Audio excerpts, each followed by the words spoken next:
Good morning, members. Good morning, members of the public and stakeholders. I will call the meeting of the Legislation and Regulation Committee to order.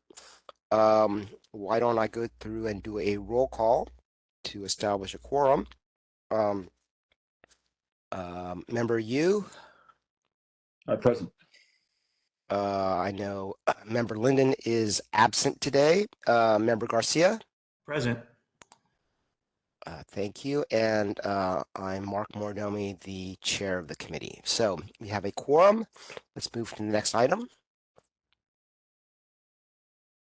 So this is an opportunity for members of the public to comment on items that are not on today's committee's agenda.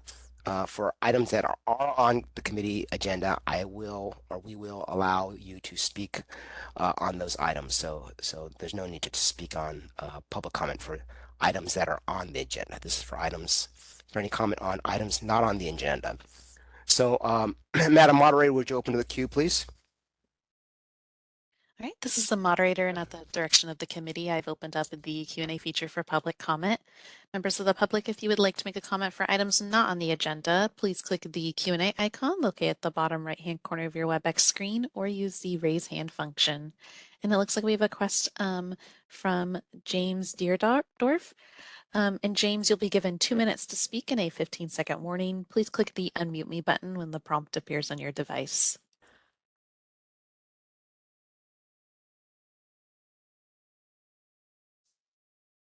Meet with you guys and tell you what our plans are. We're anxiously awaiting the regulations for the mobile optometric office. We currently have 3 fixed site clinics serving about 1,500 people a year at absolutely no charge for exam and glasses. And we're anxiously awaiting the regulations so we can expand and take the care that we give out to the public, because a lot of the people we deal with have difficulty getting to us. So we want to take a mobile optometric office out to the public. So we would like to get those regulations moving along, and hopefully they can be put on the agenda for the May or the next board meeting. So that's what we're doing, and we just keep expanding and providing more services, and we'd love to have a mobile clinic. Thank you, sir. The microphone did not click on when you identified who you are and who you represented. Could you repeat that for us, please? Yeah, I'm James Deerdorf, a retired optometrist in Ventura, and we have a group of 6 nonprofits involved in developing the MOVE. Great. Thank you very much. And thank you for that very important reminder for us. Thank you. Madam Moderator, anyone else? This is the moderator. It appears there are no further requests for public comment. Would you like me to close that Q&A panel? Yes, please. Next item is the discussion and possible approval of meeting minutes.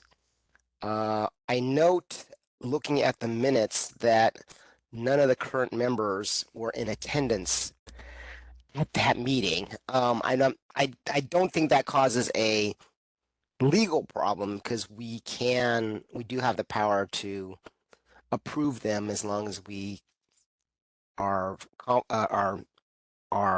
satisfied that they are sufficiently accurate. That said, do we have any comments on the minutes?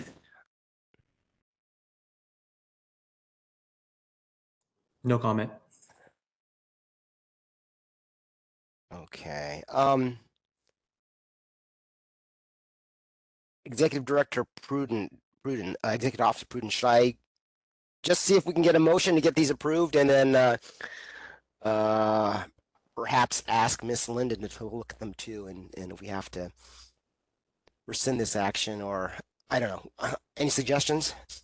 We do have counsel on. She might be able to opine more specifically, but I believe we should be okay to accept a motion and a possible second and then a vote to proceed down that path.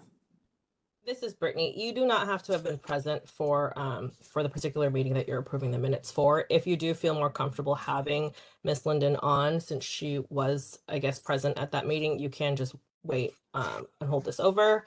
But not being present does not preclude you from approving the minutes. Thank you. Let me ask one question to Executive Officer Pruden. You're the one who prepared these minutes, is that correct? Correct. And how did you go about preparing the minutes? I reviewed the video from the meeting. Okay. And to the best of your skills and knowledge, these are accurate minutes of what you saw.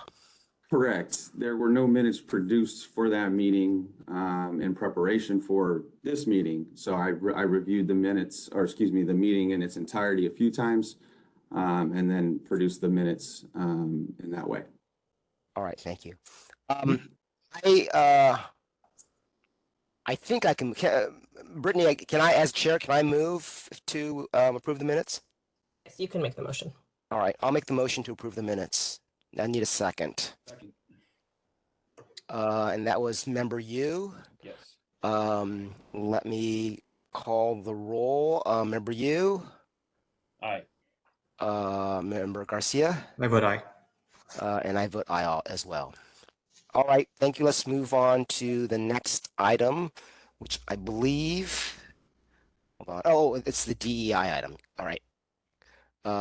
Mr. Executive Officer, would you like to introduce that for us, please? Sure. Thank you, Chair Morignomi. Before the committee here is item number 4 for a discussion and possible action related to the adoption of a diversity, equity, inclusion, and belonging continuing education requirement. In your packet of materials is a memo that we put together with some background and some research information that staff did looking into this issue. By way of just brief background, the full board heard a pretty robust presentation and discussion of this item at the August 26, 2022 meeting. No action was taken at that meeting, although interest was expressed about the possibility of mandating this topic. At the January 27, 2023 Practice and Education Committee meeting earlier this year, members asked for this topic at that committee to be referred to this committee where we're discussing it now,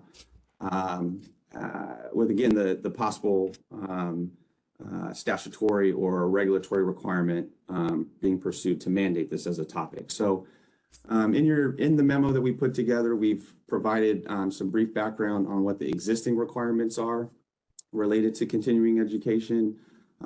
Just briefly, that requires most of our licensees to complete 50 hours of CE every 2 years during the renewal cycle. 35 of those hours have to be in specific topics related to ocular disease.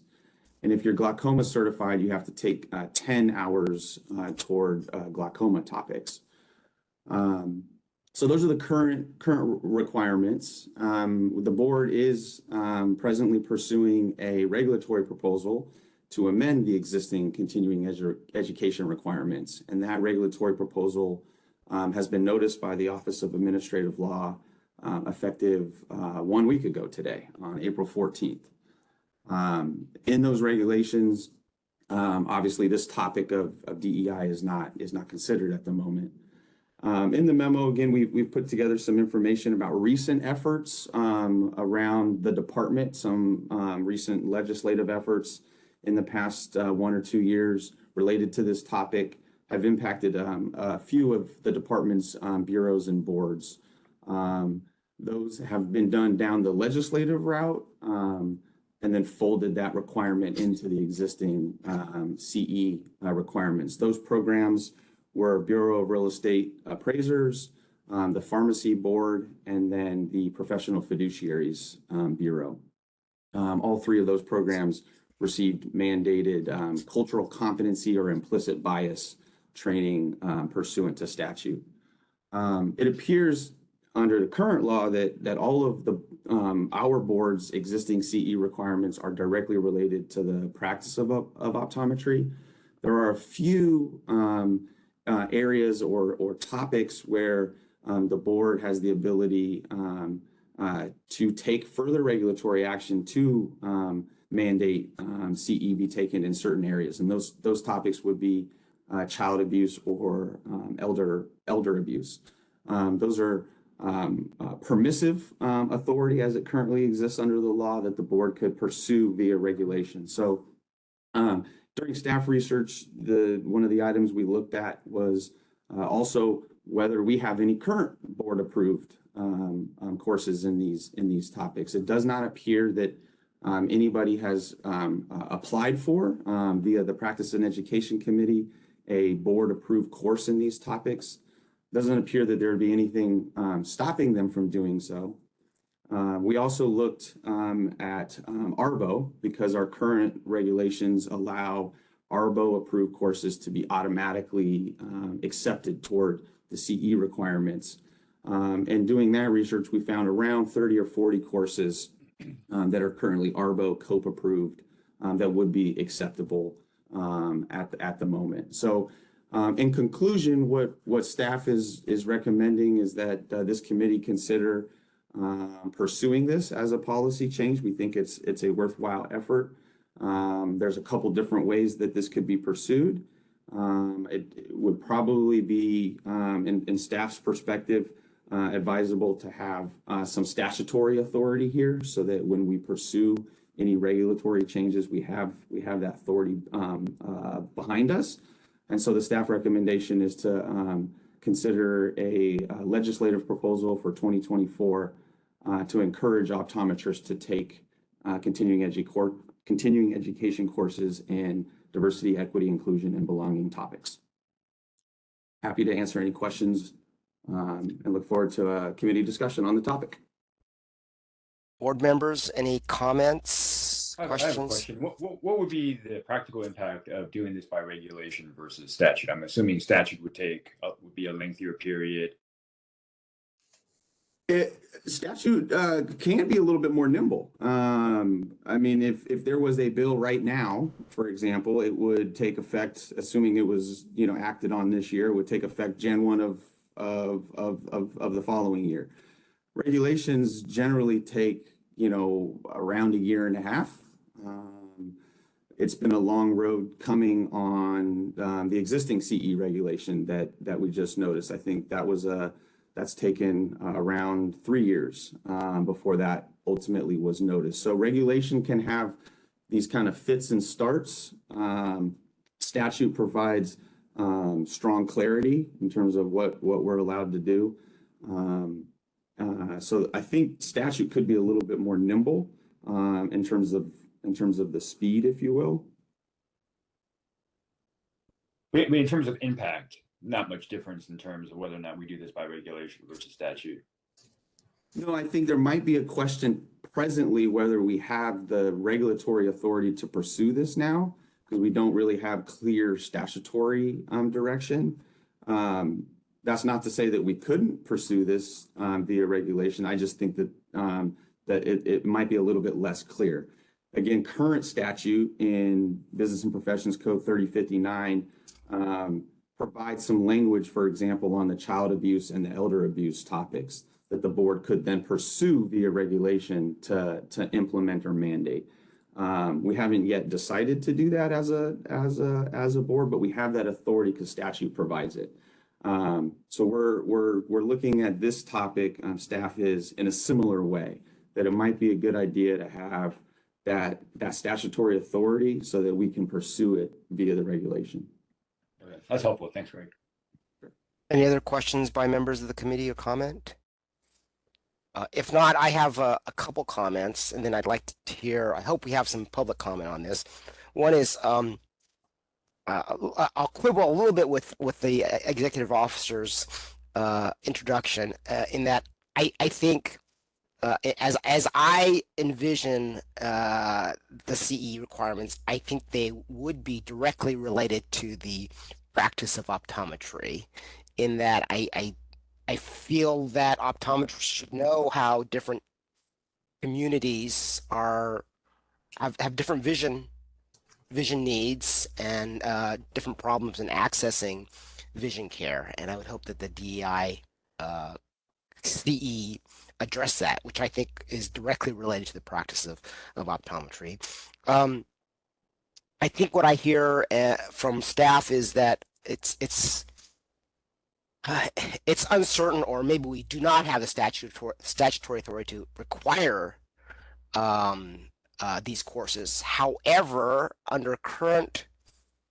understand that under current CE requirements, what is it, 50 hours or something like that, there is room that an optometrist has the full power and option to take any of those ARBO courses, and they would count towards their 50 hours. So it's not like anything in our law or regulations prevents them from taking these courses. So and that staff's recommendation is that we seek legislative language similar to what we have for child and elder reviews that um, encourages us to make it a requirement if we want to. I think for child and elder reviews, we they're not requirements, but they are strongly encouraged by the board. On that note, executive officer, if you know, are optometrists taking CE courses about child and elder abuse? I didn't prep your staff with this question, but if you know. We would have to do an analysis and a deeper dive on that. I can say just I've been doing a lot of work in my time here, looking at our CE and our CE audits. Member Garcia has been involved in a lot of those discussions in his work on the Practice and Education Committee. Most of the CE that I have personally seen, and I'm probably seeing several examples of this every week, are all in the topics related to ocular disease. It's a lot of glaucoma courses. It's a lot of classes on dry eye and things of that nature. More under that 35 of the 50-hour requirement. I think that's probably largely because that's the bulk of the requirement, right? 35 of the 50 hours have to be in these specific topics. So most of the courses we see fall onto that side. Yeah, this is Member Garcia. So just to maybe answer your question a little bit, Mark. So in preparation for my license renewal, I did have to go out and search a lot of CE and took a lot of CE. In general, you don't see much, if any, of those types of CE. I did come across a DEIB training. I did take it. It was very, very good, but they're few and far between, especially with respect to child and elder abuse. I honestly have never seen one, but I'm starting to see more of the DEIB types of training out there. So I think in time, you'll see more and more DEIB courses available, but there's still not very many. So to mandate it now may be a little challenging for members to find the CE and actually fulfill the requirement, but we definitely should move in that direction. I'm inclined to agree. This board has expressed very much a strong interest in this area. We made some inquiries as to the low numbers of minority optometrists entering into the profession, entering into schools, and I think this is consistent with that desire by the board. I'll shut up, but why don't we open up the queue for public comment?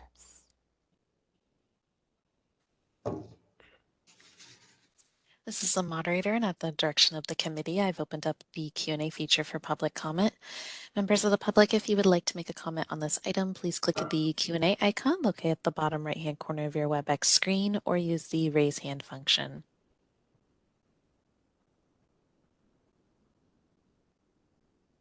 All right, and seeing no requests for public comment, would you like me to close that Q&A panel? Yes, please.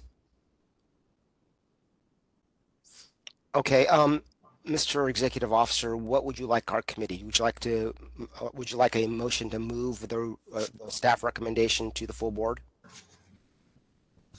Oh, you're on mute. Apologies, Chair. Yeah, I think that would be ideal. We would appreciate a motion and a second to recommend to the full board that we pursue a legislative proposal for 2024 to encourage optometrists to take continuing education in DEIB. And understanding that you guys have staff has a lot on their plate with regulations and legislation, so you'll have to prioritize that, given your other workload. So, will someone give me a motion to make that recommendation to the board from this committee? Member Garcia, I'll go ahead and move to request staff to put this issue onto the full board to pursue ledge proposal for 2024. I'll second. Go ahead. Go ahead, Mark. All right, I'll second. All right, let's take a vote. Member Yu, Aye. Member Garcia, Aye. and I vote aye. All right, next item, please. Oh, that's right. We decided to put on, where is it now? 5E.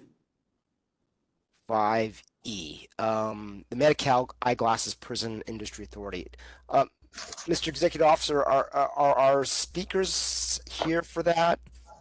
I believe that they are. If our moderator, if we could, I believe it's Zoe Burton in the attendee list. If we could elevate Zoe, looks like we've done that. Awesome. So Chair, we have our speakers. If it would be okay with you, I'd like to just briefly introduce the item. Give some brief background. I know that this is a topic that this committee and board looked at last year. So I'd like to just do that, and then I'd like to turn it over to our guest speaker for their remarks, and then we can have we could proceed down that path if that's agreeable.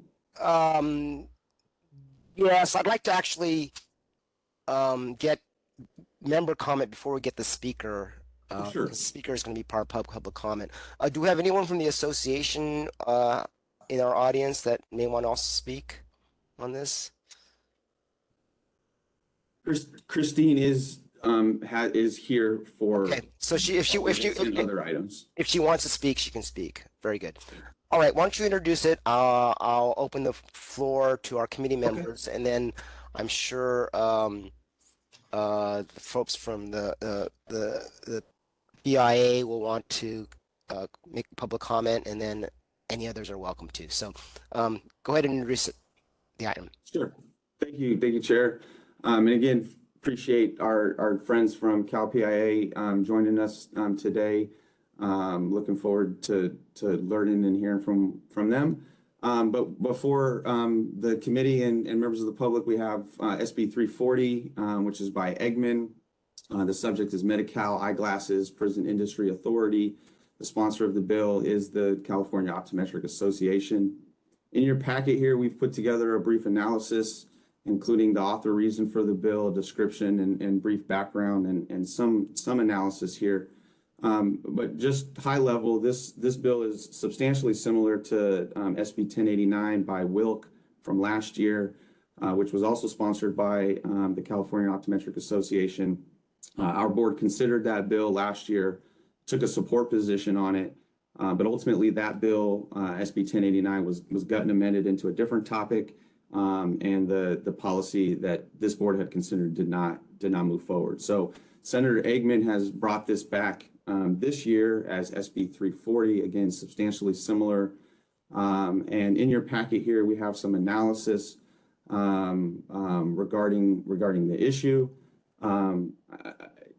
Just again, by brief way of background, this relationship or requirement has existed for more than 30 years, wherein glasses for Medi-Cal beneficiaries are made by incarcerated persons within our state prisons.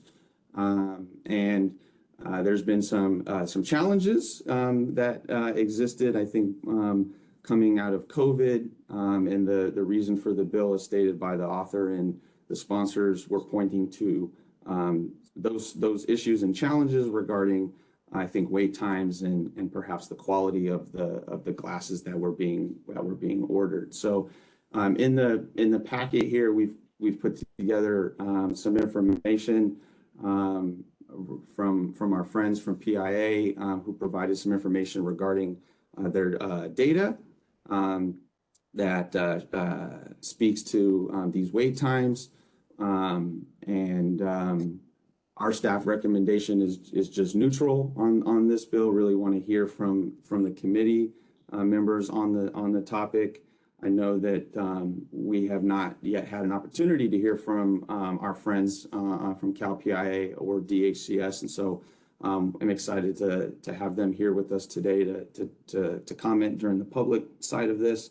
But this is the brief introduction and background on SB 340. It would essentially authorize a going to a private provider for Medi-Cal beneficiaries and not require that relationship that has existed for 30 some odd years to continue. So with that, I don't have any other information to share at the moment, and would entertain a conversation. So just to introduce this further, I recall voting for support of this bill when it came up before the board, and that was based on testimony or statements by optometrist members as to the low quality of the eyeglasses coming from the PIA, and the time wait, etc. And so based on that testimony and the statements and the effect upon the consumer, we voted in favor of it. As this bill's coming up again, I thought it would be fair to have a more lengthy discussion than what we had the last time around, including, I assume, another perspective from the PIA. So that's why I asked the executive officers to reach out to see if the PIA wanted to speak on this before we took this up again. So Greg has everyone is a friend of Greg, so I know that Greg refers to the PIA as friends, but there's no special relationship or anything going on in the background. You know, all the optometrists that were in support of this bill last time are our friends too. So I just wanted to get a full airing of the various sides on this bill before this committee and eventually the board takes a position. So with that introduction, do members have any comments or questions before public comment? All right, so since we've been talking about PI so much, Madam Moderator, why don't we open up the queue for public comment? This is the moderator, and at the direction of the committee, I've opened up the Q&A feature for public comment. Members of the public, if you would like to make a comment on this item, please click the Q&A icon located at the bottom right-hand corner of your WebEx screen, or use the raise hand function. And then I had promoted both Zoe and Christine up to panelist. I don't know if they wanted to make comments on this portion at all. If so, they're able to freely unmute themselves.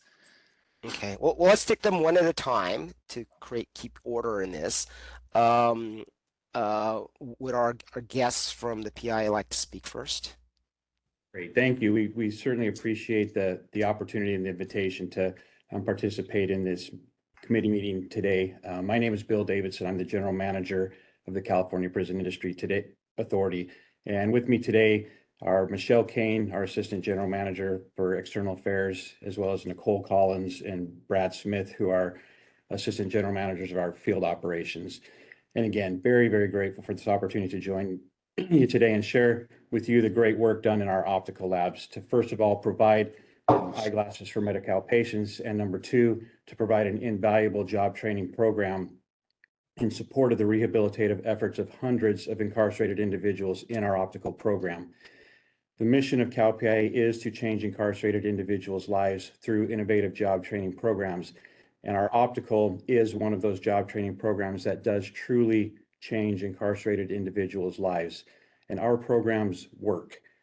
We engaged Dr. Susan Turner from UC Irvine's Center for Evidence-Based Corrections to conduct a study on the effectiveness of Cal PIA programs on recidivism. And the results of that study, they were recently released. The recidivism study included over 8,600 incarcerated individuals who were released from prison over a 4-year period of time, and then looked at the 3-year period after they were released. And it looked at the percentage of individuals during that 3-year period who were 1 rearrested, 2 reconvicted, and 3 those who returned to custody. And to do a true comparison of the effectiveness of CalPIA programs, it compared those who spent at least 6 months in a CalPIA program with those who were qualified for a CalPIA program, but for whatever reason, and most often they were released from prison, they did not participate in one. So they were on a wait list, but did not participate in a program. And the results of this study show that in each of these categories, those who went through one of our programs were significantly less likely to be rearrested, to be reconvicted, or to return to custody. And in fact, only 15% of those who were in a CalPIA program were returned to custody, which means that 85% of those who were in our programs did not. So again, our programs work. And I would like to also extend an invitation to any of you who would like to come and see firsthand what our programs do to please reach out to either Michelle Kane or myself, and we'd love to have you come out and see our programs. And particularly, we'd encourage you to come see one of our optical programs, either at California State Prison Solano, which is in Vacaville, or at Valley State Prison or the Central California Women's Facility in Chowchilla. And in a minute, Brad, Michelle, and Nicole will take just a couple of minutes to share with you specific information about our optical program. And yes, we are very well aware of Senate Bill 340 and the cited reasons for the need for this bill. And it's my hope that as we share our presentation information with you, that you will see that the notion of long turnaround times and poor quality are simply not true. There's no need for this bill, and it would have the potential to do significant harm to the rehabilitative programs that we provide to hundreds of incarcerated individuals. So with that, I'll turn it over to Brad and Nicole to give some background and history of the optical program. So if I can get a time check, Sure. do you think 2 minutes two more minutes would be sufficient for the remainder of your presentation? Then let me just, well, actually, Michelle, you want to take just a moment and then I'll. Chair, if we could possibly extend it to allow them to fully present, we could also extend that same time to other members that wanted to speak on it as well. That was going to be my conclusion, that since we're giving you more time than the usual public comment, that anyone else who wants to speak against the PI position or actually in favor of the bill will be allotted equal time. I just don't want to give the impression that the PIA that they have the next half hour to give their presentation. And some of the comments, of course, from our perspective as well, the effect on the consumers, the quality, the time, and it sounds like you're going to answer those questions. The other question I have is, if this bill were to pass, would it kill your program? And Yes, you know, I have to comment, I've been very impressed with some incarcerated individuals who've come before us and asking for licenses with us. We've had to review those, and they're very inspiring individuals. So this is of interest to me. Anyway, go ahead. How much more time do you need, do you think? I would say about 5 more minutes. Yeah, if we can have 5 more minutes, that would be wonderful. And we certainly understand and appreciate where you're coming from, and we get that, and we will be to the point. Executive Officer Pruden, will that work? Yeah, I think so. Okay, proceed, please. Perfect. Well, good morning. CalPIA has been fabricating prescription eyewear for Medi-Cal beneficiaries through a long-standing partnership with the Department of Healthcare Services, DHCS, since December of 1988. The CalPIA labs are licensed Medi-Cal providers reimbursed by DHCS for producing optical lenses. During the fiscal year 2009-2010 California state budget cycle, optional benefits from the Medi-Cal program were eliminated. This included optometric and optician services for adults.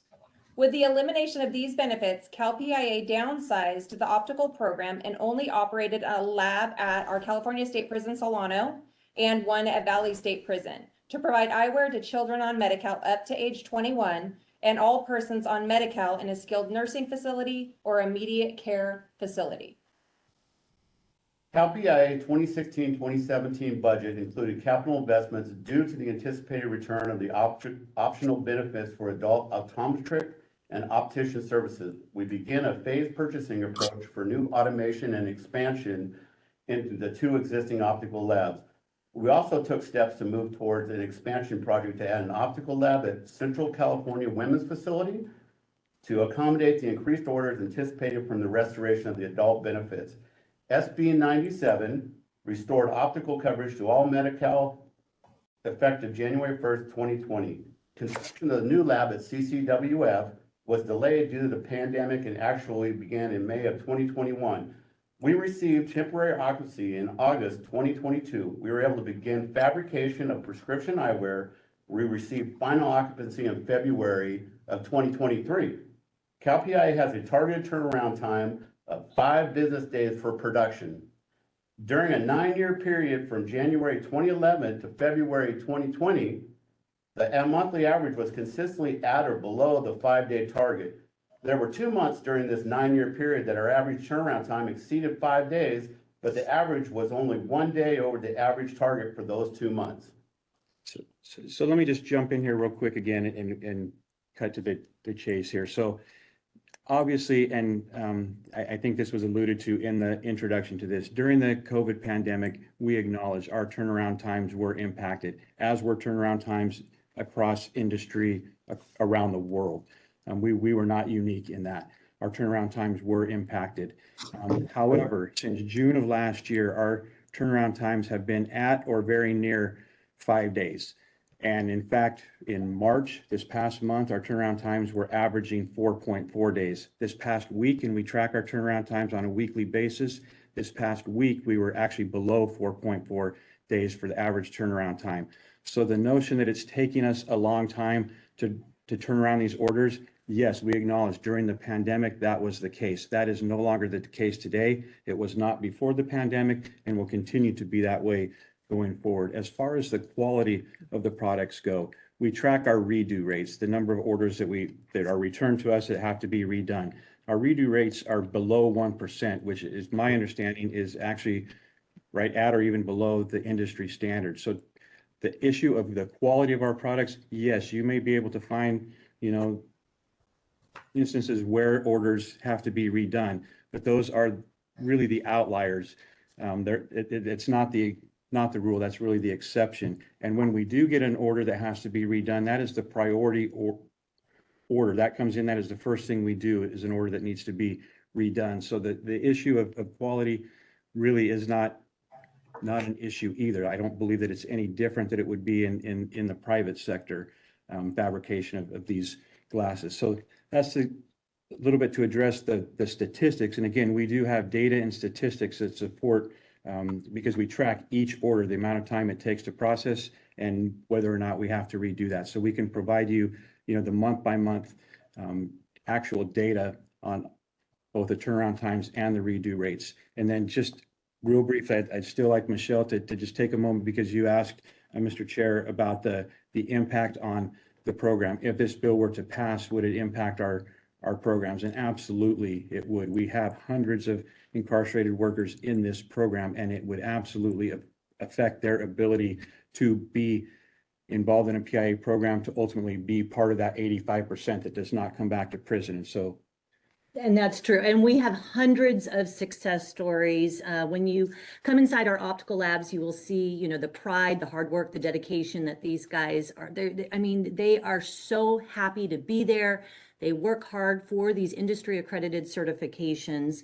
We partner with the American Board of Optometry, where incarcerated individuals, they have the opportunity to become opticians. And incarcerated individuals, they can also achieve apprenticeships within the program. It's through a partnership that we have with the Department of Industrial Relations, Division of Apprenticeship Standards, DAS. We have established that apprenticeship system. In the optical program, they can become an apprenticeship as an ophthalmic laboratory technician, and that requires 2,000 to 8,000 hours of on-the-job training, 144 hours of curriculum. CalPI's optical program produces many success stories. I get to talk to these individuals, so I know this program works. We have formerly incarcerated working right now as opticians, lab techs, managers, other positions in the optical industry. CalPI has individuals working right now at Lens Crafters, National Vision, Sight for Sore Eyes. We have several at VSP and other businesses. We have one of those success stories who actually works for us. Yes, we hired one of those individuals back, top notch. This person left prison with their certifications, optician, was hired by lens crafters. We were able to hire back that individual and right now working at one of our optical labs. Workers in the optical, they're getting sought after skills. When they leave, they can put it on their resume, that job experience. It's not only a job that they can get, they get a career from this. And that's what we're all about, is the Thank you. success stories. Thank you. Members of the committee, are there any questions?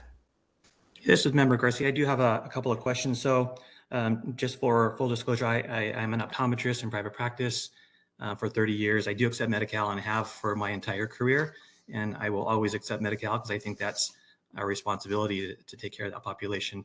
I practice in Central California, so I practice in Kings County and our surrounding areas surrounded by prisons. We have 8 prisons within about 80 miles of my practice. And also for full disclosure, I've worked 20 years in prison optometry as a contract optometrist, and I've worked in health contracts at all 8 prisons in my region. So I'm very familiar with PIA. I know things have changed over the years. I think the PIA program is very important. I think the training that they do for opticians is extremely important as well. But I also think there's other issues that we need to consider in terms of turnaround time. You know, I know my own practice, I know you gave us the stats, but, you know, we're still waiting 3 to 4 weeks on average for a pair of PIA glasses to come back to us. And in the private sector, it's about 10 days. So it's about a third or more or longer for a PIA pair of glasses. So that is still a concern. I realize it was worse during COVID as it was with all labs. But, you know, I think we also need to consider, you know, the issue of lockdowns. I'm curious, in terms of lockdowns, how many days are lost throughout a typical year through lockdowns from flu, through racial tensions, through a whole lot of other things. Again, I having worked in prisons, I know there were lockdowns quite a bit where I would show up to work and no prisoners were allowed to leave their cells, and that impacts PIA programs as well. So I'm just curious. So I can speak to that. Yes, there are lockdowns, but we're able to make up for those lockdowns a lot of times through working overtime on weekends to make up those production days. The institutions work well with us to accommodate that request, get us the custody staff required to work those additional hours. And then also as part of that, even at most institutions with our optical labs, when we have lockdowns, they allow us to bring out a group of critical workers so that we can maintain production levels and not have that impact to our customer base. So does your production level, is your production level maintained at the average, or is it reduced but still production is still happening? On a normal basis, production would happen at the same level on a weekly, monthly basis. We just have to make up for those production hours at different times. And do those Our third lab, we've upped our capacity. So we now have more capacity than what's coming in the door currently with Medi-Cal. So that accounts for any lockdowns or any lost days. We can make it up through our increased capacity. So that increased capacity is at other locations, correct? Correct. Right. So then we have 3 optical labs today. Right. So once a job goes into Solano and then has to transfer to Chowchilla, what's the process for that? Typically what we do is if we know a lockdown has come, we won't redirect work that's already at one location. We'll get out in front of it and have orders shipped to another location in the coming days. Does that create delays? Very small delays, because within our system that we have right now, we can automatically, as long as the frame's not there, if it's just our frame that we're supplying with the lens, we automatically switch it through our DBI system to the next location. Okay. Questions by members of the committee? I mean, is there any information? I think you guys had referred to it, some data on turnaround time, redos. I mean, that would be helpful for me to understand when I'm trying to compare private versus PIA glasses. So is that something that's readily available that you could share? Yeah, it's readily available. We track it. We have them monthly. We have it today going back to January of 2020, month by month, what the turnaround times and redo rates are on a monthly basis, and we can share that. If it makes the most sense, we can share it with Mr. Pruden, who can then share it with the full committee if that works best, however you'd like. But yes, we have it and can share it. Remember, I believe some of the information that you're asking about you might find in your box link. PIA did share some data with me that I supplied in your member materials. On that note, I know in our staff report, the staff briefing indicates that there have been Public Records Act requests to the PIA that provided data or information contrary to the PIA statistics. Are you aware of that information? And just wondering what your response is. I'm not familiar with the PRA information that you're talking about. Okay. All right. Thank you. Any other questions by members of the board for the PIA? This is Member Garcia. I do have a question. In our staff report, we did have a value of $19.60 on average for as a cost for a pair of glasses for PIA. Is that the cost if you have to outsource it to a private lab, or is that your cost if you're doing it in-house in the prison? No, that's our cost to Medi-Cal. If we have to utilize a backup lab at all, if the cost is more than that $19.60, we incur that cost. Medi-Cal does not. So is that $19.60 cost per job in-house? Does that include the actual cost of the program, or is that just cost of the materials and time, the 35 cents an hour for staff? That $19.60 incorporates all costs associated with the manufacturing of that lens.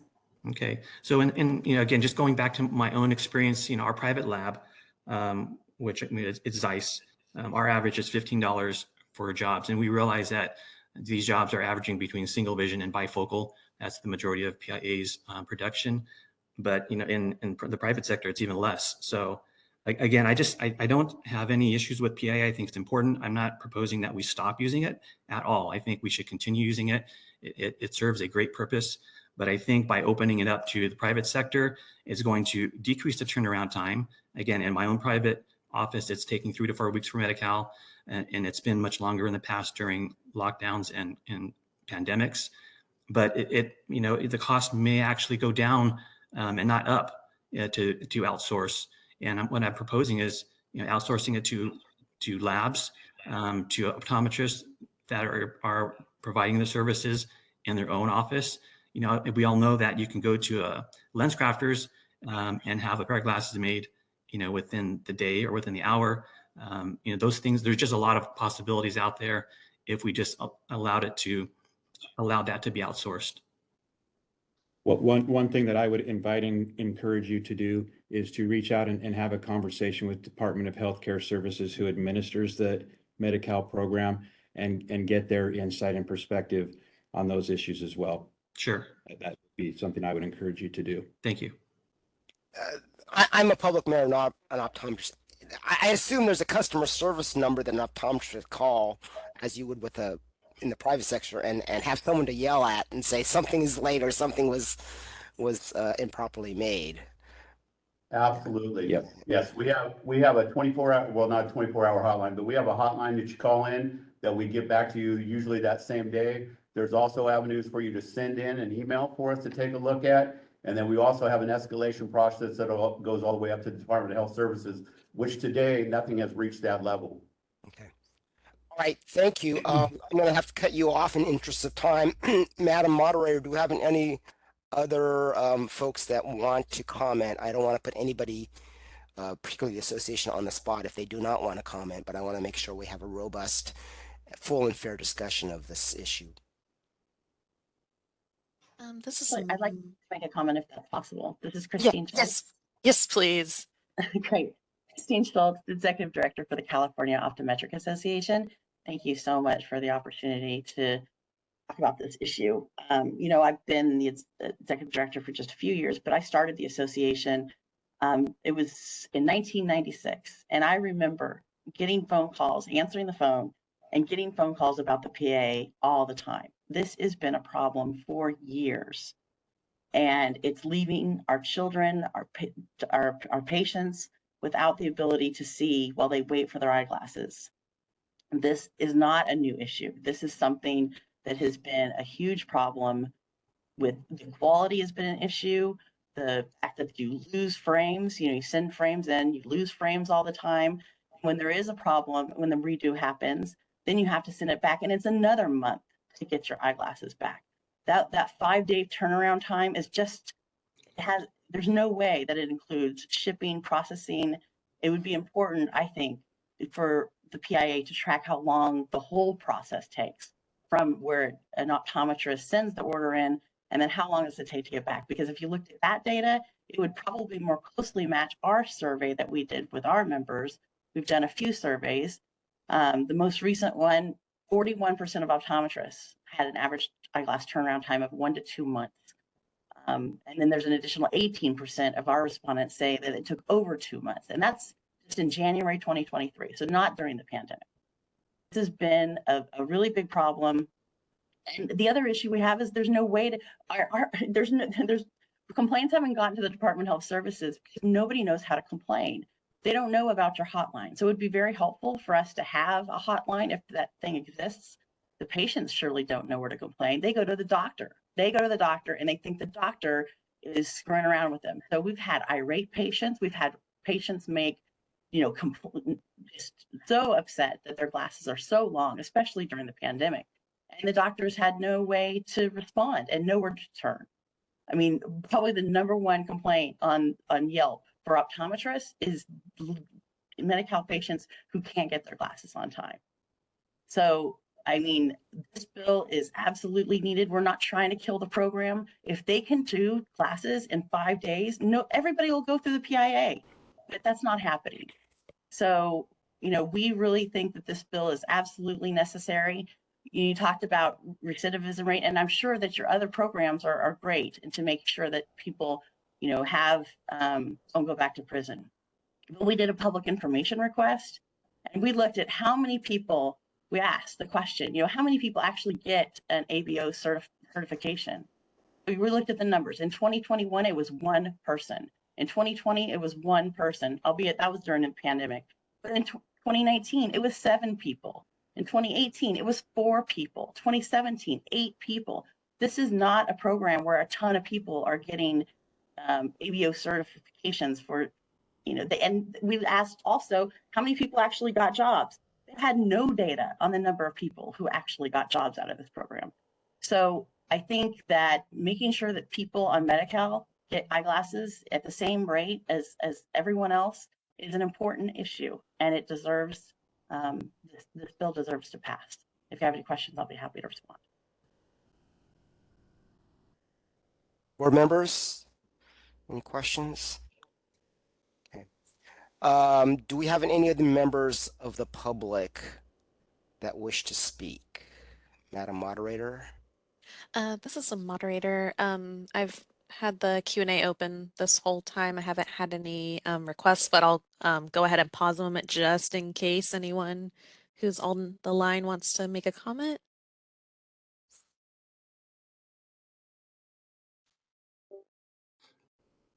If Right. so, why don't you close the queue? I have one. I hope to not use too much time on this. To our guests from the PI, what's the matter with a little competition? I mean, it's the American way to get people to become more efficient and all that. Go ahead. It's not an issue of a competition. It's an issue of our ability to provide rehabilitative services to the incarcerated individuals. That's why we exist as an organization. This bill eliminates that opportunity for us to be able to do that. That's why our penal code, section 2800 of the penal code, is set up and established so that we can provide these rehabilitative training purposes. And this bill eliminates that. It goes absolutely contrary to the purpose and mission of our organization. Okay. All right. Thank you.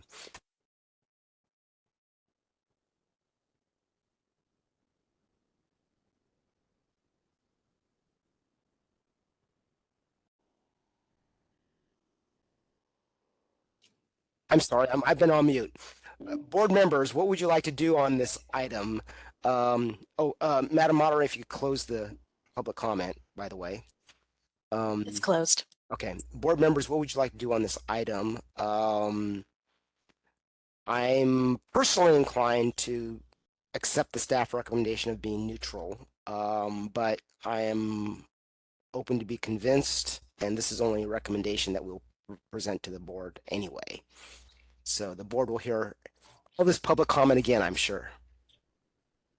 Yeah, so this is Dr. Garcia again. So just to reiterate, I think the Cal PIA program in optical is very important. And if this does pass, I don't see it as being the end of PIA optical program at all. I just think it would be augmented with the private sector, which would only serve to decrease the turnaround time for the average, and it's definitely not 5 days. It would decrease the turnaround time, and it maybe would create a more efficient PIA program if there's a little more competition. As it is now, there is no competition. So, what happens through PIA. And again, through personal experience, with the prison system working there, I guarantee you, the delays were significant and the errors were high when I was sitting in the prisons doing eye exams. Every week I would be on the phone with PIA saying, where is this job, on multiple jobs, sending jobs back. And we'd have on the average 5 going back every week. But having said that, errors happen, but I just think that it's important for us to look at this as an access to care issue. The turnaround time is far too long for, the population of Medi-Cal, those that are most in need. They don't have other resources. They can't necessarily go out and pay on the private sector for glasses. They're waiting for these glasses to come in, and it's taking a month or longer. So I think that's a problem. And I think training for hundreds of opticians in PIA is important. But I think providing eye care to 13 million Medi-Cal recipients in California is also important. And that statistic was in the staff report. So again, I would definitely urge us to support it, because I think it only has positive implications for patients. And that's what our priority is the patients of California, is to ensure that they receive adequate eye care efficiently and timely. So that's where I believe it. Thank you, Dr. Garcia. Those are very those are excellent comments. Any other comments before we go to a board vote or motion? Thank you, Jeff, for those comments. I think those were really helpful. I think in my mind, it's a balancing. It's, on the one hand, I am looking at the data, and thanks, Greg, for pointing me to that. In more recent times, I guess starting of last summer, we're looking at and it's their data, not ours, 5 to 6 day turnaround. Redos are roughly, less than 1%. I understand that the sort of policy objectives of giving training to folks who are incarcerated, that's obviously a strong policy, a policy issue. We want to encourage that. Yet on the other hand, you essentially created a monopoly. And so whenever you have a monopoly, they're disincentivized to give great customer service. The products may not be up to snuff. And again, there's no incentive for them to improve quality, customer service, et cetera. But on the other hand, you want to give folks an opportunity to get the best eyeglasses in the fastest way possible. So I'm torn. And so in that way, I think I agree with you, Mark. I think my inclination at this point is to stay neutral and pending further deliberation discussion by the broader committee. So that would be my motion, to essentially stay neutral at this committee level, pending further deliberation at the full, to the extent that we're going to have one. Yeah, I would second that motion. One more question to Jeff. Yes. So if this bill were to pass, someone purchasing glasses has to use Medi-Cal money, correct? So, or uses Medi-Cal money to pay for the glasses. Does that limit their opportunity? How would they use that Medi-Cal money to buy glasses from a private manufacturer? Yeah. So what would happen, I'm assuming, if this does pass, is that Medi-Cal providers and Medi-Cal recipients would be able to get their glasses paid for through Medi-Cal through a private lab or through their private provider. So another thing to note, Medi-Cal is in a crisis, and we're going to talk about that, I think, more later, but Medi-Cal recipients do not get the quality of care and the timeliness that they deserve, especially in rural areas of California, where I live, Kings, Tulare, Fresno County. It's the highest per capita Medi-Cal population in the state. So we are in a healthcare desert here. So we don't have specialists providing Medi-Cal services, number one, and we are losing significant numbers of optometrists providing for Medi-Cal as well. So it's getting harder and harder for Medi-Cal patients to even receive Medi-Cal eye care. One of the reasons is turnaround times for Medi-Cal glasses are slow, but more importantly, there aren't enough providers. So why do we lose providers? We lose providers because reimbursement for Medi-Cal has been flat for decades, and there is no incentive for an optometrist to see Medi-Cal because they have no control over the lab portion. When a Medi-Cal doctor sees an optometrist sees a patient, we can't bill for the Medi-Cal exam until the glasses are dispensed. So the whole cycle of reimbursement is delayed when the glasses are delayed. So we see a patient today and we get the glasses back in 30 days. We cannot receive billing for that whole series of services, including the material and service, until the glasses are dispensed. So there's a whole lot of reasons why optometrists and ophthalmologists don't take Medi-Cal, which again is creating an issue. But I think something like this opens the door to privatize it and allow that opportunity. Not to say that PIA at the state level is going to go away. I don't think it would, but it would open it up to the private sector to decrease the turnaround time, maybe to consider jumping back into becoming a Medi-Cal provider. More importantly. Okay. Wow, this is very informative. Thank you.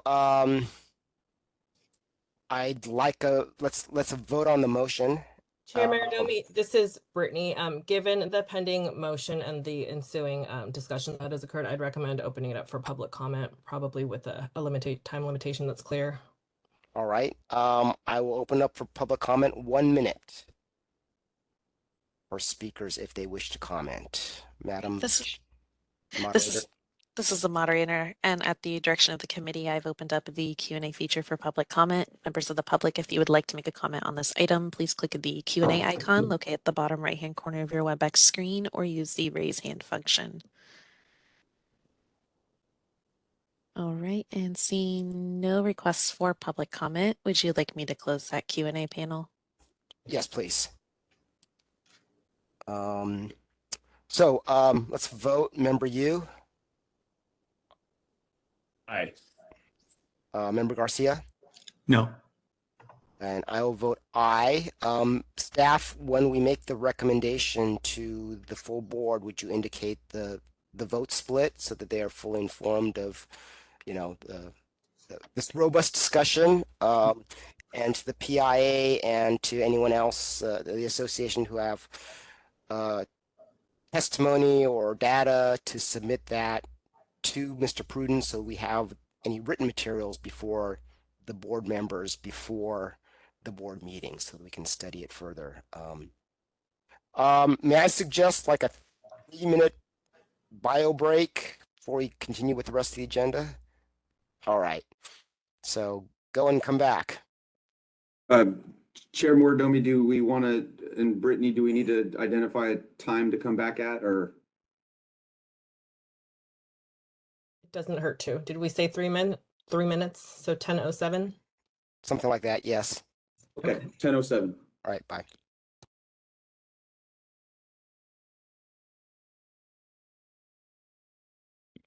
Hey, Greg.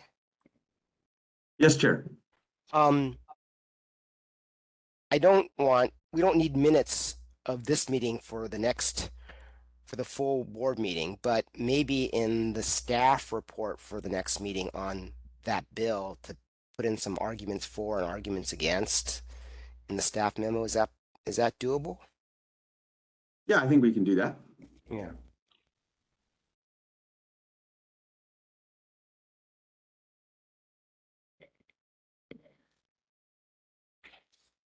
So we had a really good discussion here by by the board members and by the public comment.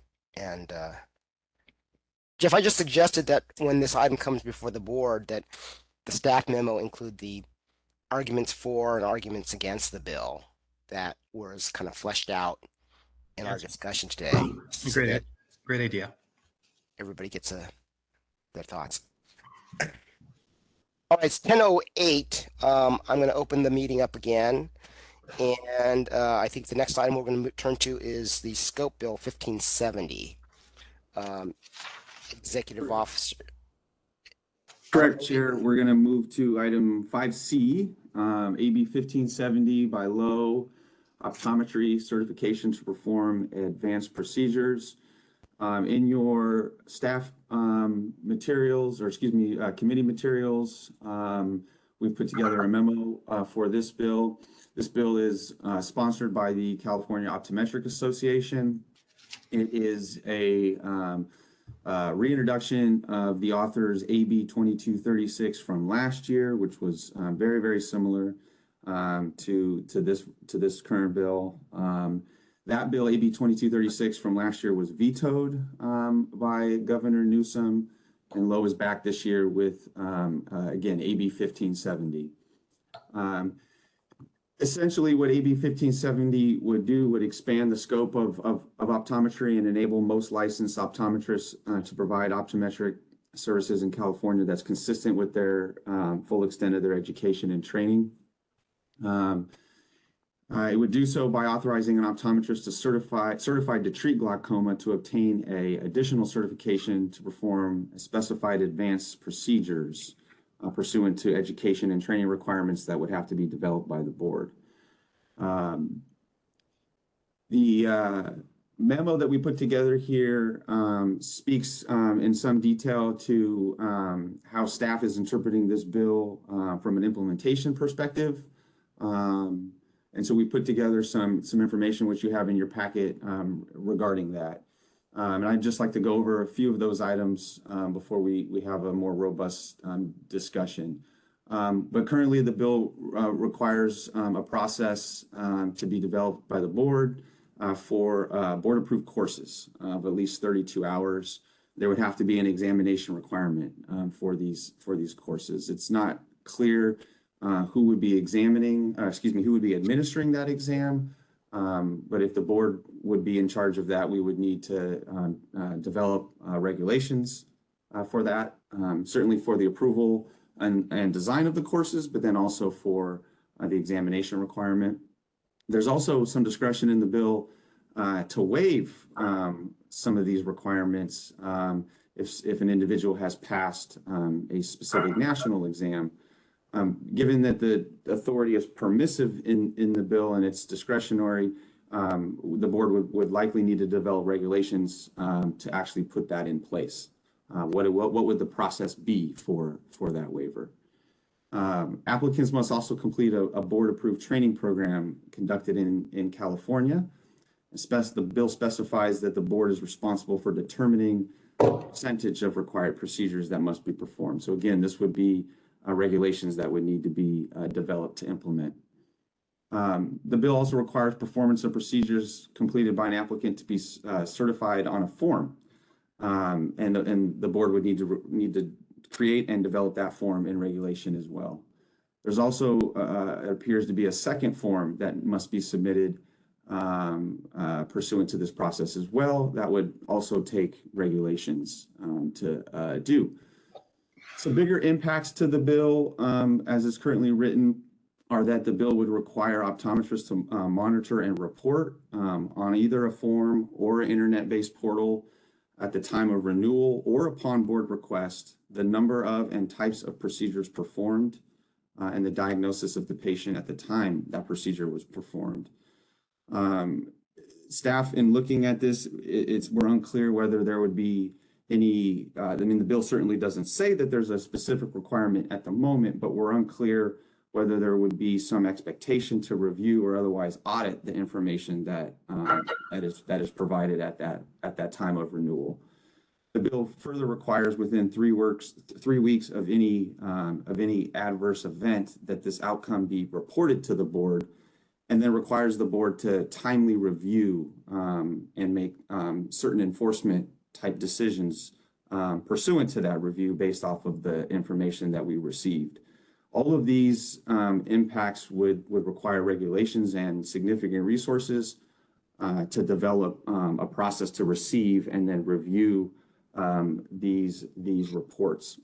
We're also required to publicly post this information on the website, and we're not clear whether that will be a one-time or an annual or on some other interval type of requirement. And then finally, from an implementation standpoint, the bill requires the board to develop and regulation the fees for the issuance of the certificate and the renewal.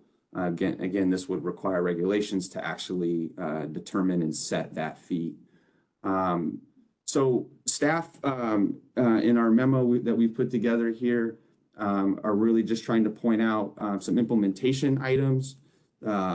Staff perspective on the policy is that it is favorable. Again, the bill would expand optometrists' ability to perform to a greater degree of their education and training. And again, our memo is mostly speaking to what the implementation items would look like from a board and staff perspective to actually accomplish. Don't have a specific dollar amount or anything like that from a fiscal perspective or a resource perspective to share, but would likely be quite significant. I believe the fiscal and information from 2236 last year that was shared with the legislature approached around $1 million and five positions. Would expect something similar probably this year, but don't have that information on hand. With that, would be happy to engage in a discussion and conversation on the memo, the bill, and the policy. First, do we have any questions from committee members? Yeah, Greg, thanks for that overview. This is a revisit of a similar statute. Has there any changes from the last version? I would can't tell you specific. I think my understanding is I think it's the introduced version of 1570 that we have in front of us is the same version that was vetoed last year. So I don't think there are substantive major differences from the two, but I could be wrong on that, and maybe the association and public comment can correct me on that. And I don't remember, but I remember hearing about this. Where did we as a board come out on this? Did we support it or not? So the board took a support position on AB 2236 at the August, I'm blanking on the date. I think it was August 26th of 2022 meeting. So just last August, the board took a support position. I think there was a robust discussion at the board. I think staff and prior executive officer expressed some perhaps similar implementation items that I've mentioned with you today. Ultimately, the board's position was support at that time. And if I recall correctly, the legislature had essentially wrapped up their business by that point. There was no opportunity by that date in late August to consider any further amendments or changes to the bill. And then the bill proceeded, went to the governor's desk where he ultimately vetoed it. So the board's position last year was support. Yeah, I do remember that discussion. I think there was one concern was that there wasn't any additional funding generated in the text of the bill, and I think that was also perhaps a sticking point for the staff, that it wouldn't be, this would be essentially be unfunded, but I think the board would have to take on additional responsibilities. Yeah, so the bill doesn't have an appropriation or anything like that in it. It does give the board the authority to pursue a regulation to set the fee. So there would be a fee associated with the application and issuance of this advanced certification that would bring in revenue. Theoretically, that fee is supposed to be set at a level enough to pay for all of the work. But we don't know what that fee would be. We would have to engage in some study and research and a regulatory process to come up with an analysis to determine what that fee would be. Thanks. Yep. Any other questions? I have a couple questions. Is there any way that the statute can kind of jumpstart that fee making process? I mean, regulations take, as you said, a year and a half to 2 years. Yes. I mean, that's one perhaps amendment that might be helpful. I don't know what that does in the legislative process. I know if anything requires money, it has to go through appropriations. I don't know if this would go through appropriations anyway.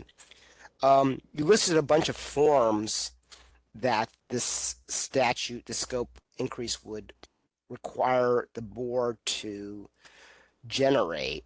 My question to you is,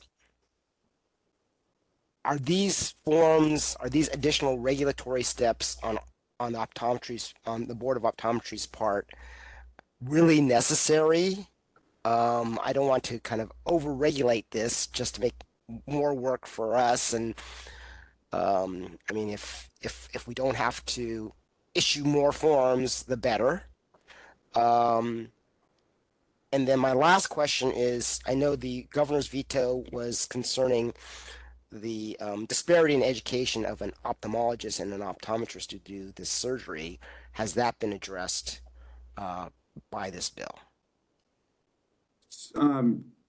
Chair, I can take, I think, the first two, and then I'm probably not the most appropriate person to answer the final question that you asked. But in regards to the fee and form question, the answer is yes. There is ways to write statute such that a fee can be set, and therefore, upon the bill being enacted, the fee is established, while also preserving room via the regulatory process to pursue additional changes down the road. We call this setting a floor and establishing a cap. There are plenty of examples of other legislation around the department that have done this. Relevant to our board, when the RDO program came over from MedBoard, legislation around 2017 that established that, set the fee for application and registration for those license types, set a fee floor, and implemented a cap such that we have regulatory authority to pursue an increase of that fee above the floor, but not above the cap. So you can design legislation in such a way to avoid having to do fees and regulations in order to actually set the fee. On forms, similarly, there's actually an example within our board. I believe it's the immunization certificate. When that was put through, it is written into statute. It looks a little awkward to see an application form written into statute in such a way, but there are examples of that. Doing it that way, writing the application into statute, mitigates any need to do a regulatory process to create that form. So there are ways in statute, and there are examples in regard to the fee and form question. But your third question as to whether this version of the bill addresses the governor's veto, I'm probably not the best prepared to answer. Thank you. I just want to make sure that staff is not kind of, putting everything, including the kitchen sink, as to all the work they have to do under this bill if all that work is not necessary. Just a comment. Just a comment. All right. Why don't we open up the queue for public comment and hear any comments? This is the moderator. I'm I sorry. apologize. I wonder if you want to take to offer a motion first, so you don't have to do a second round of public comment, or if you're open to doing both. That's your prerogative. I'm inclined to do that. I'm inclined to do the support if amended, although I'm not really sure what those amendments are at this point. But the cost thing concerned me, frankly. So executive officer, can you give me some guidance? Chair, this is, we're at the committee level still, so we would only be making a recommendation on a position to the full board. So there's still a lot of details, obviously, to work out. Without a position and direction from committee or board, our ability to engage with stakeholders on these items is a little more limited. And so that's why we're just discussing this item in terms of the implementation side of what it would look like. So I think we have plenty of time. We're still in April.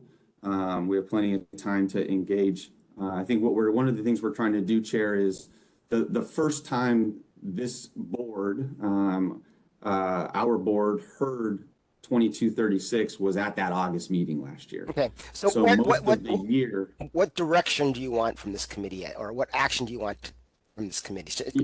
Is just saying support if amended, is that sufficient at this point? Yeah, I think the policy of this bill should be supported. Totally. I think from what we're looking at is how are we going to be able to implement this? How are we going to do this? So yeah, what I think we would appreciate is direction from this committee regarding those implementation items to bring this to the full board and keep engaging on these questions of how would we implement this? How would we enact this? And then ultimately, if we have an official position from the board, that would enable us to engage with the association and other stakeholders, I think, more earnestly. All right, so I'll make a motion to adopt the staff recommendation of support if amended, and then details to be worked out at the committee at the full board level. So that's my motion. I second that motion. So why don't we have that motion on the floor? We can have further board comment after the public comment, or do we have any? Now I'm trying to. Do we have any board comment on that motion before we open up for public comment? Let's do it that way. Yes, Member Garcia. So just some comments. First of all, Greg and staff, great staff report, very thoughtful and thorough in terms of recommendations. I think that will definitely help. But in general, I do feel a support for AB 1570 would be in the best interest of Californians who deserve access to care. Again, as I mentioned, in terms of eye care specifically, which is what I can speak to in my 3-county region, which services millions of patients that are on Medi-Cal. Again, there's only one ophthalmologist that accepts Medi-Cal. So a lot of these procedures that are on this bill cover minor procedures that patients have very little access to in our area. It takes months or longer because most of these are not life or sight threatening, but it can take months for them to get an appointment because there's only one provider. If you had one optometrist jump on and get certified, you would essentially double access. I would estimate you would have dozens of optometrists between Fresno and Bakersfield that would pursue this certification, and you would, increase logarithmically the access to eye care for these procedures. So, I think in going forward, we should keep that in mind, that this is an access to healthcare issue, eye care specifically, that would have huge impacts for rural California. Thank you. Thank you, Jeff. That clarifies some of these issues. I mean, we don't want bureaucracy to get in the way of a good policy. Mm-hmm. All right. I see that we have at least one public comment. Madam Moderator, would you please open up the queue? Sure. As I stated before, public comment is open. I guess I kind of already gave the instructions earlier, but very good. Let's yeah. Christine Schultz, you'll be given 2 minutes to speak in a 15-second warning. Please click the unmute me button when the prompt appears on your device. Hi, this is Christine Schultz, Executive Director for the California Optometric Association. Thank you so much for the opportunity to talk on this bill today. Well, I want to, address the question about the governor's office first. So we have had good conversations with the governor's office and are working with his office to address his concerns. And so we will be, looking at that specific area of the bill, and there will be some opportunities for amendment. we very much appreciate these detailed, discussion today and list of amendments. We will take them back and take as many of these amendments as we possibly can. I think, the vast majority of these things that we can take without causing a problem in terms of negotiations and that have occurred on this bill. So looking forward to working with your executive officer on some of the details in terms of the fee level, things like that. And we'll be happy to make the changes that you need to make to get your support for this bill. Thank you. Thank you. Do we have any other comments? This is a moderator. It appears there are no further requests for public comment. Would you like me to close that Q&A panel? Yes, please. All right, so we have a motion on the floor. I'm assuming there's no other comments or questions by board members. I don't want to silence anybody. So with that, why don't we take a vote?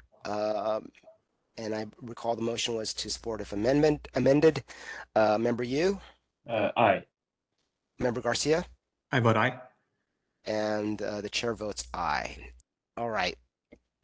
We have an 11 o'clock hard stop, I believe, Mr. Executive I Officer. think we can go a little bit. I think we have some flexibility there. Okay. So I think we can, if you wanted to just pick back up, I know we took E and C out of order, but if we want to go back to A and proceed, I think we can.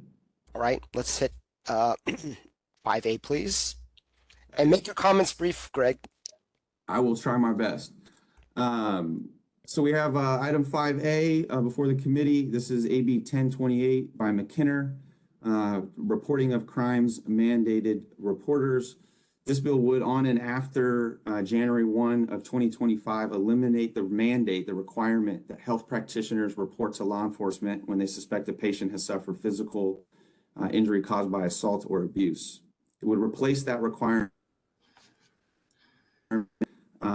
practitioners who suspect that that their patient experienced domestic or sexual violence to provide brief counseling, education, or other support, and a warm handoff or referral to a local or national domestic or sexual violence advocacy services provider.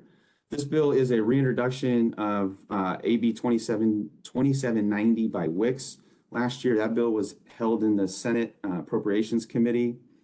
There's a pretty a robust group of supporters and opponents on this bill, which we've listed here in the background. Essentially, this bill would eliminate the mandate that currently exists, but nothing would change the ability of the healthcare practitioner to still make that report to law enforcement. It would eliminate the mandate, still preserves the ability for the report to be made. Trying to be brief, Chair Mordomi, so I didn't know if there was any other comments on this that you might want to offer. So, using my prerogative as a chair, I'll speak first. It seems like this is very hotly debated. Although staff has recommended a support position, I'm inclined to be neutral personally on this, but I'm happy to hear other thoughts. I have an open mind on it. I just don't know about how much of a burden this is, what issues this creates for optometrists. I don't know if there's a motion one way or another. So I'm opening up to the board members.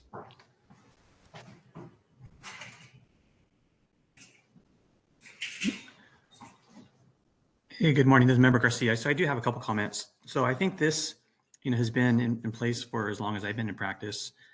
And I think it goes kind of along the lines of, see something, say something. So if you have a patient in your chair you suspect is a victim of child abuse, elder abuse, spousal abuse, I think it's important that you contact law enforcement because I think those are all still crimes, right, attorneys? So I think that it should be opposed.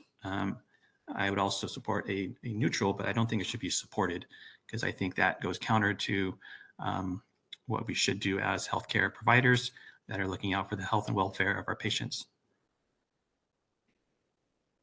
So I would support and oppose. Do we know what the rationale is to amend it if it's been in place for so long? So speaking, just trying to marshal the arguments of the supporters and proponents behind it. I believe they would say that there's a chilling effect under the mandate, that it may dissuade people from seeking care and wanting to go to a healthcare provider if they know that there's a mandate that it'll be reported. I believe that's what the proponents would offer. And do we have any data on the number of referrals that have been made under the statute for optometrists?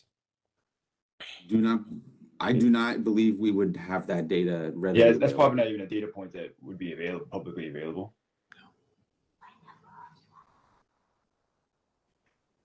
So Probably more relevant for other kind of practitioners of the health field. Yeah. I'm gonna move that we remain neutral. At this point, I know. Let's see what votes I get, and then if it fails, we'll go to see whether Jeff's opposition motion will pass. But I'll Jeff, if you don't mind, I'll move that we remain neutral, and let's get public comment. Oh, I need a second. I second that. Okay, all right. Can we get public comment, please? As a moderator and at the direction of the committee, I've opened up the Q&A feature for public comment. Members of the public, if you would like to make a comment on this item, please click the Q&A icon located at the bottom right-hand corner of your WebEx screen or use the raise hand function. And seeing no requests for public comment, would you like me to close that Q&A panel? Yes, please. I have a comment. Sure. Are we back to member comment? Yes. So I'm just looking at our mission. The mission of the California State Board of Optometry is to protect the health and safety of California consumers through licensing, registration, education, and regulation of the practice of optometry and opticianry. I don't see how supporting this or being neutral is being proactive in protecting our patients and consumers. I think it's, if anything, neutral to protecting them, which I think sends a bad message.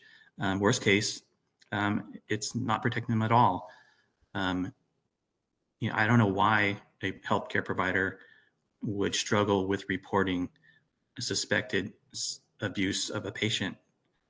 I don't know why you would not want to do that. I mean, look at the times that we're living in now. There's so much more violence. Why let that patient suffer in silence? Why not be proactive and notify law enforcement? What if you make the wrong call? Maybe that happens, but what's the flip side? You did nothing, and the patient is harmed further, maybe killed. Why do that? I don't see the logic in taking a neutral or a support position. Well, yeah, the one thing I can offer, I've been doing investigations pretty much for the vast majority, almost the near entirety of my legal career. And I can tell you that an optometrist probably isn't the most highly skilled in terms of doing an investigation, right? They're taking it sort of based on face value. There are probably a bunch of reasons why people don't want things reported. And so it's, if you see evidence of physical injury, and then you have a healthcare provider, not just specifically an optometrist, reporting it to law enforcement, now law enforcement takes an approach where they're either going to view this person potentially as a victim or as a subject of an investigation. That can be really intrusive. That can be really frightening for people to have law enforcement start calling them and asking them questions. So I do see that argument, and to me, it's clear just because of where I sit. I think, nobody wants to interact with law enforcement if they don't want to interact, and presumably, if they've been a victim of a crime, they would have reported it. But for some reason or another, they haven't. And for a healthcare provider to then say, without maybe not necessarily the background to do an investigation, to get a better sense of what may be going on here. Maybe there's not even any violence happening at all. Maybe it's just injury, and someone just says, "Yeah, I fell and I hit my head." You have an optometrist saying, "Well, I'm going to make this referral," and now you have law enforcement knocking on the door of somebody asking questions, intrusive questions about what happened. So, I think there is a flip side to it, just because where I sit, and I've been doing this for 15 out of my 20 years as a lawyer. But again, what is the flip side to saying, because I've been in that position as an optometrist. I see a child with petechial hemorrhages on their eyes. What does that mean to you, Mr. Yu? What does that indicate? Petechial hemorrhages. Well, I don't know what that is. So Oh. you're right. So I don't know what that is. And Yeah, so particular if I were hemorrhages to- are hemorrhages on the conjunctiva from strangling. So, I mean, I don't know that there's any risk to saying, you know, I'm gonna, and you don't, and you can just, you don't have to counsel and investigate in the chair the possible crime. All you're doing is taking an assessment as a healthcare provider, and I think we all have those skills to say, you know, this is not normal. You know, this child should not have bilateral hemorrhages of the conjunctiva from anything, any sport or any activity, or, you know, bruises on the face, you know, the things like that. I think it's within our scope of practice to say this is not normal. I'm going to report this to law enforcement. And at that point, you know, it may lead to a sports injury, but it may lead to, you know, abuse in the household. You know, so Yeah, but there's nothing in the statute that would prohibit somebody from just doing it. It limits the mandate. So in your example, if you saw something like this and it seemed suspicious, nothing would stop you under the correct statute to call law enforcement. right. No But one's saying you're not going to be able to do this. But human nature, you know, if I don't need to report it, I don't want to get involved, right? I mean, that can happen with anybody. So I think by reducing it or eliminating the mandate, you kind of just, you know, you reduce or eliminate even the need to say something. I mean, it's been there for years. It's never been an issue. I'm not sure why it's coming up now, but I would say oppose it and leave it as it is. You know, I think it's been an important tool, whether it was exercised routinely or not. You know, I'm not sure, but I think it keeps it in the back of every provider's mind when doing an exam that if you see something, you know, you say something, and you don't just say, well, it's not my problem because I'm not, you know, mandated to say anything anymore, and just let the patient go and whatever's going to happen. I just think it's irresponsible. Good discussion. But in order to move things along, we have a motion on the floor. At least for votes, and even if we have a divided vote, well, if the motion fails, we'll move on to considering opposition. If a motion succeeds, we would inform the board of the various differences of opinion in the committee. I think is what we'd do. So let's vote. Member Yu. Aye. Member Garcia. No. And I will vote aye. But I'm keeping an open mind because I might change my vote at the board level. Thank you, Jeff. You have some great insights. All right. Can we move on to? We would be on item B now, Chair. And this one, you don't have to ask me to be quick because I don't know if I can be any quicker. There's nothing to report on item B. Subsequent to this item being placed on our agenda, amendments have occurred, which no longer make the bill something that we need to discuss. So Fantastic. we can move on from item B. We've done item C. And so we would now, I believe, be on item 5D. Very good. Which is AB 1707 by Pacheco. This bill is titled Health Professionals and Facilities, Adverse Actions Based on Another State's Law. Have not received, I did not receive an author statement at the time this analysis was put together.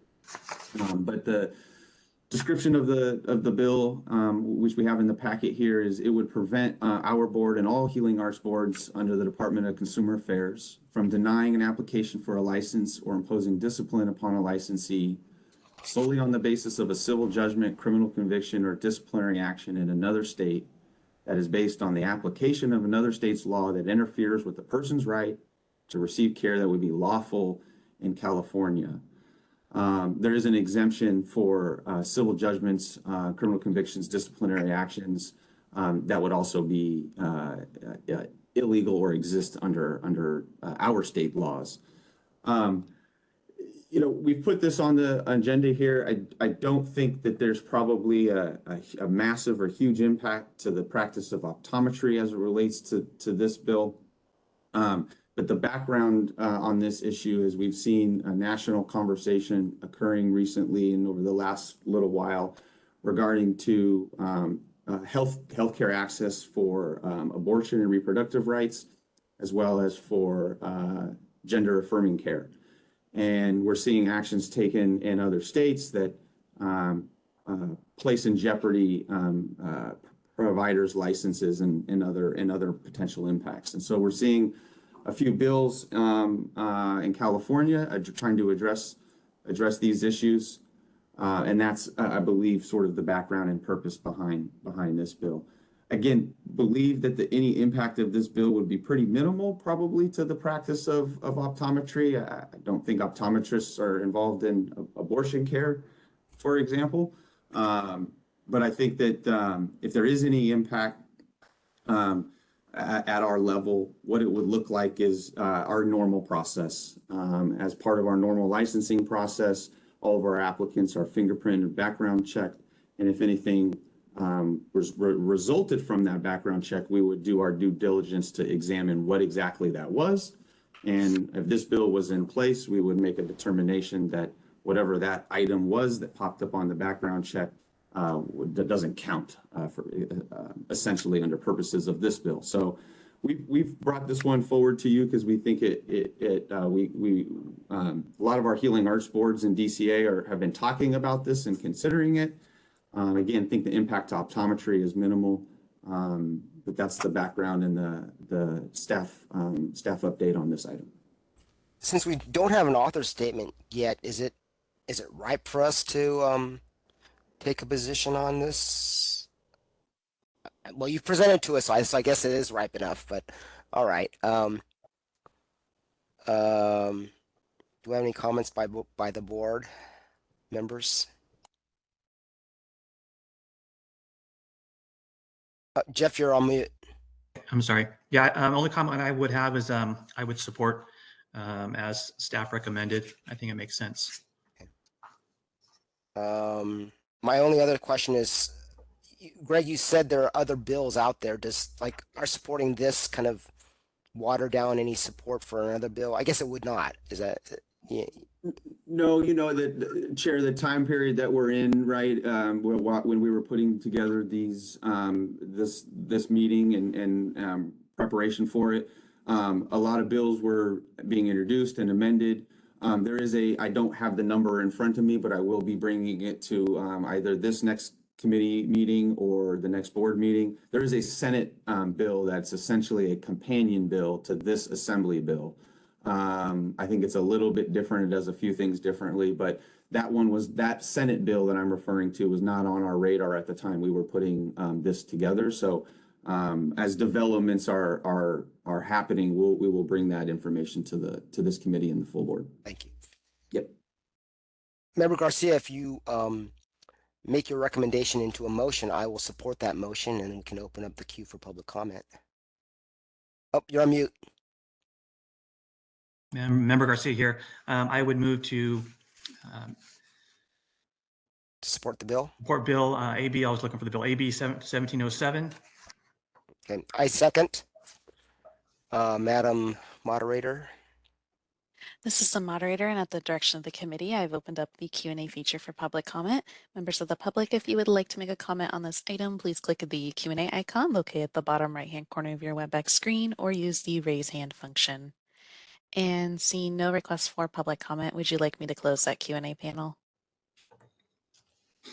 Yes, please. All right, let's move to a vote. Member Yu? Aye. Member Garcia? Aye. And the chair votes aye. All right, let's see now. It looks like the next item is SB 457. Correct, Chair. This is agenda item 5F, SB 457. I hope I'm getting the author's name right. Menjivar and Ashby, dual authors. The subject of the bill is vision care, consent by a minor. The sponsor of the bill is the California Coalition for Youth. Under existing law, minors are able to access dental and medical care. And this bill would expand those existing provisions for vision care for these same individuals. The author statement for the bill points to unaccompanied minors and homeless youth having some issues accessing vision care. And these are youth who are otherwise emancipated from their families. And so the sponsors of this bill have put forward SB 457 to amend current law to expand what currently exists for medical and dental care to vision care. Do we have any questions or sentiments of the board as to which direction they want to go on it? We are recommending a support at the staff level. Member Garcia, I would also take a position of support. And if you make that into a motion, I will second that. Okay, Member Garcia, I would support SB 457. And I second. If there's no other further board comment, let's open up the queue, please. This is a moderator, and at the direction of the committee, I've opened up the Q&A feature for public comment. Members of the public, if you would like to make a comment on this item, please click the Q&A icon located at the bottom right-hand corner of your WebEx screen, or use the raise hand function. And it looks like we have a couple requests, so I'm going to go in the order that they were received. First, we have Christine Schultz. Christine, you'll be given 2 minutes to speak and a 15-second warning. Please click the unmute me button when the prompt appears on your device. And Christine Schultz with the California Optometric Association. Very much appreciate your support for this bill. Thank you. All right, this is a moderator. Next, we have Kim Lewis. Kim, you'll be given 2 minutes to speak and a 15-second warning. Please click the unmute me button when the prompt appears on your device. The California Coalition for Youth, sponsors of this proposal, and really greatly appreciate your support on this and happy to answer any questions as needed. Thank you.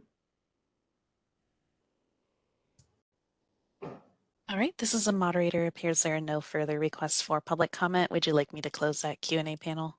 Yes, please. All right, with the conclusion of public comment on that item, I'll call for a committee vote. Member Yu? Aye. Member Garcia? Aye. And the chair votes aye. Okay, let's see now. SB 544, item 5G. Yes, Chair, for item 5G, SB 544 by Laird, subject to the bill's Bagley-Keene Open Meeting Act teleconferencing. In a nutshell, this bill would extend and enable us to do what we've been doing, which is meeting in a hybrid format. Under current law, we are only able to do this until July 1 of this year, and this bill would extend that indefinitely beyond that date. So this is something that all of the boards and bureaus in the department, and I suspect other boards around the state that it would be subject to this, would probably be in favor of. I think for us, hybrid meetings have proven pretty beneficial, at least in my short time. We've been able to be nimble, for example, with the January 27th board meeting that we had to call for special reasons. And they enable us to meet in this format, right, virtually. So would certainly recommend at the staff level a strong support for SB 544, and would be hoping that it would be dealt with before July 1, so our future board meetings and committee meetings this year can meet under the hybrid format that we've been doing. Having chaired a bunch of these meetings, I agree with the staff, and I would move to support, to take a support position on this bill, but I'm happy to hear comments and or a second from another board member. I'll second that. Do we have any more comments from board members? Moderator, would you open up the queue, please? This is the moderator, and at the direction of the committee, I've opened up the Q&A feature for public comment. Members of the public, if you would like to make a comment on this item, please click the Q&A icon located at the bottom right-hand corner of your WebEx screen, or use the raise hand function. And it appears there are no requests for public comment. Would you like me to close that Q&A panel? Yes, please. So let's vote on the motion. Member Yu, Aye. Member Garcia, Aye. and the chair votes aye. 5H, SB 819. Also super quick, subsequent amendments. I think, Member Garcia, you might have been alluding to this one earlier for Medi-Cal, but recent amendments to this bill make this bill no longer applicable to us at the moment. So there's no memo for this item.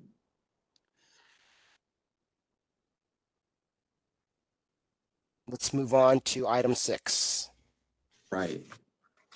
So agenda item 6 is a discussion on a Federal Military Spouse Licensing Relief Act. And we put together a memo in the materials here. What we'd like to do is just inform the committee and all of our licensees, applicants, stakeholders, members of the public about this recent federal law change. Earlier this year, President Biden signed into law the Military Spouse Licensing Relief Act. And until that time, there was no federal law that provided reciprocity, no federal law that provided reciprocity in accepting occupational or professional licenses from other jurisdictions for military spouses and veterans. And so this law signed earlier this year was the first time that this now is going to happen, and so it applies to both service members and their spouses. The intent of the act is to make it easier to transfer your professional license across state lines when making a military move. The only license type that appears to be specifically excluded under the federal law is a law license. So this would apply to all of our license types. The act lays out some basic requirements for a service member or military spouse person to receive this reciprocity. They must have what's called a covered professional license and be relocating because of military orders. A covered license has a definition provided for in the bill, which means that it must be in good standing and have been actively used in the 2 years immediately preceding the relocation. They must provide a copy of the orders. They must remain in good standing with the authority that issued the license, and they must subject themselves to the licensing authority in the new jurisdiction, so their new home state, for the purposes of fulfilling that state's requirements, including continuing education. The only other exemption in the bill is for interstate license compacts. They take precedent over these provisions, but our board is not part of any interstate licensure compact, so that would not apply. Again, the intent of this bill is to improve licensure portability. It's very important for our military spouses and their families that this exists, and so this again is the first time that this would happen. But there's a lot of questions about exactly what this means. Again, the bill requires that licensee who has a license issued in another state coming into California now to subject themselves to our board and our requirements, including continuing education requirements. And so what exactly does that mean, right? We haven't issued you a license. We don't have to issue you a license under this law, but you have to comply with our CE requirements. How do we know about that? What does that look like? There's a lot of questions in that sort of space. So we've been thinking about this at the staff level about impact, right? How would this impact us? Well, under existing state law, we already provide expedited services, if you will, to military veterans and their spouses. We waive renewal fees. We waive continuing education requirements and other renewal requirements when you're called to active duty. And then we expedite and waive initial licensure fees for honorably discharged veterans and spouses as well. So those are existing state law requirements. And then just digging a little deeper, we did a little bit of research in terms of, what does our population of licensees look like in the military veteran and military spouse space, if you will. And we don't have a whole lot. We've got about 7 licensees at the moment with a spouse modifier. We just recently issued another one earlier this year.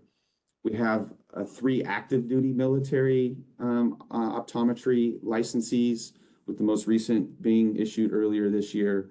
And then on our opticianry side, we've only got about 7 total folks with that have applied to us under one of these state law waiver requirements. So we don't think, or we don't know, obviously, but we don't think or expect that this impact will be that great to us.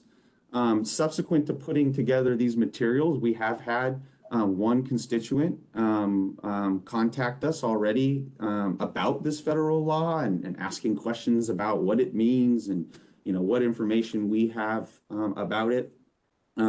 There is the possibility down the road that DCA might be putting out some guidance to help boards and programs in the department navigate these waters. So a lot of this is sort of unclear and new and fresh at the moment. So I basically kind of just covered the information that we put together in the memo, but really wanting to just let this committee and let our stakeholders know about this. And this is a new emerging item, and we're looking forward to learning more about it and making sure that we're able to assist in the right ways and as fast as we can military veterans and their families. So happy to have a discussion with the committee and see where we might go. Do you have any comments, questions? I imagine, Dr. Garcia, you're probably the foremost expert in this area in the entire state of California, or maybe even the nation. Well, thank you. Yeah, as a retired Navy optometrist, I do appreciate this federal law. I realize it could be a little difficult to navigate, at least initially, but hopefully those that fall within these qualifications do apply. My only other question is, why were lawyers excluded? Oh, I don't know the answer to that question. I don't know. Yeah, I think that's curious. I think there's been other laws that lawyers have been excluded from, but yeah, I support all the work the staff has been doing to help our veterans and veteran spouses. Thank you. And Chair Garcia, just if I may make a comment, you've been really helpful to me and staff in the past few months on several of these applicants that we've had, spouses and veterans, and making sure that we're both aware of their situation and appropriately following the law and assisting them appropriately. So wanted to thank you for that.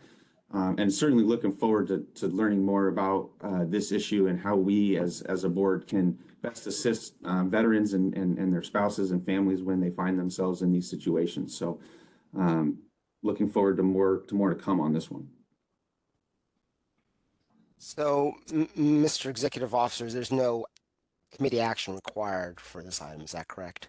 No committee action. Just this is more just informational and discussion. This I only learned about this I think in the month of March. So it's very new and emerging issue. We just wanted to make sure that we started to get this out and bring it forward to the committee and the board and our stakeholders. So I would expect we'll have more conversations about this as more information is learned. Moderator, would you open the queue in case we have any additional comment by members of the public? This is the moderator, and at the direction of the committee, I've opened up the Q&A feature for public comment. Members of the public, if you would like to make a comment on this item, please click the Q&A icon located at the bottom right-hand corner of your WebEx screen, or use the raise hand function. And it appears there are no requests for public comment. Would you like me to close that Q&A panel? Please. All right, let's move on to item 7. future agenda items? Are there any future agenda items that members of the board would like to add for the next committee meeting? I have none. All right. I see Don shaking his head. And I think the next item is adjournment. So, Chair Mordomi, I think you can open that item for public comment. for future agenda future. items, sure. Thanks. All right. Please. All right, this is the moderator, and at the direction of the committee, I've opened up the Q&A feature for public comment. Members of the public, if you would like to make a comment on this item, please click the Q&A icon located at the bottom right-hand corner of your WebEx screen, or use the raise hand function. And seeing no requests for public comment, would you like me to close that Q&A panel? Yes, please. All right. With that, Executive Officer Pruden, I'd like to adjourn the meeting unless there's anything else from you. Nothing further for me at this time. Okay. All right, board members, thank you for allowing me to chair this committee meeting. I think we discussed a lot of important issues, and I'm really looking forward to discussing them further at the full board meeting. And Greg, thanks for being so prepared in the meeting as well as staff. Yeah. It was really helpful. Yeah. Thank you to staff. Greg, great job, everybody. Yeah. Thank you, board members, for just enlightening me on a lot of perspectives on all these issues. It's very, very informative. All right. Have a great day, everybody. Bye-bye. Thank you. Happy Friday. Have a good weekend.